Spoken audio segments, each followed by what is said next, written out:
अस्सलाम वालेकुम my YouTube family, कैसे हैं आप सब। आज मैं बना रही हूँ चना चाट, जो कि बहुत इजी और क्विक बन जाती है। तो ये सारी चीज़ें चाहिए मुझे चना चाट बनाने के लिए। अगर आपके पास ये सारी चीज़ें रेडी होंगी तो 5 मिनट में आप चाट बना सकते हैं और बहुत मज़ेदार चाट बना सकते हैं। तो मैंने सबसे पहले जो है वो चने ले लिए, काबली चने, जो कि मैंने रात भर भिगो दिए थे और सुबह उठ के उनको बॉईल कर लिया बहुत अच्छी तरह से, थोड़ा सा नमक डाल के। तकरीबन 1 कप हमारे चने थे और अब हम इसमें तकरीबन 1 टेबल स्पून जो है वो भर के चाट मसाला डालेंगे और 1 टेबल स्पून हम इसमें लेमन जूस डालेंगे।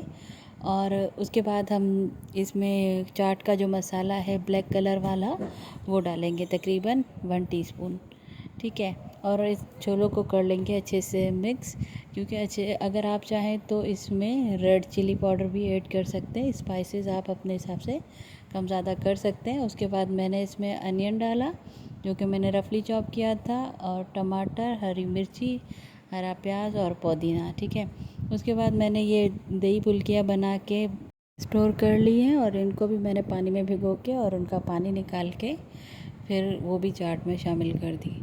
आप चाहें तो इसमें दही बड़े भी शामिल कर सकते हैं, लेकिन मैंने दही फुल्की शामिल की है। और दही को मैंने अच्छी तरह से फेंट लिया है।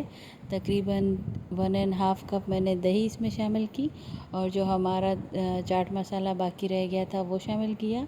और अब हम इसमें शामिल करेंगे इमली की चटनी, जो कि मैंने आपको बनाना सिखाई है।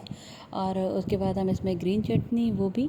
इन दोनों चटनियों की रेसिपी जो है वो मैं डिस्क्रिप्शन बॉक्स में इसका लिंक डाल दूँगी, आप वहाँ से देख सकते हैं।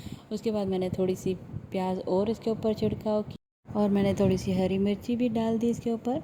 और जो मैंने पापड़ी बनाई है वो मैंने जो समोसों के जो पट्टियाँ हैं उनमें से जो पट्टियाँ टूट जाती हैं उनको मैंने फ्राई कर लिया है और वो पापड़ी के तौर पे यूज़ की है। ठीक है। तो आप लोग भी पापड़ी को ज़ाया ना किया करें, समोसों की पट्टियों को रख दिया करें और चाट में डाल दिया करें। ठीक है। तो ये चाट बन के बिल्कुल रेडी हो गई है। देखिए कितने मज़े की चाट बनी है। और आप चाहें तो इसमें चाट मसाला और ऐड कर सकते हैं, लेकिन इतना मसाला काफ़ी था। बहुत मज़े की बनती है और बहुत इजी है। आप लोग ज़रूर ट्राई कीजिएगा। मुझे कमेंट बॉक्स में बताइएगा। अपना बहुत सारा ख्याल रखिएगा। अल्लाह हाफिज़।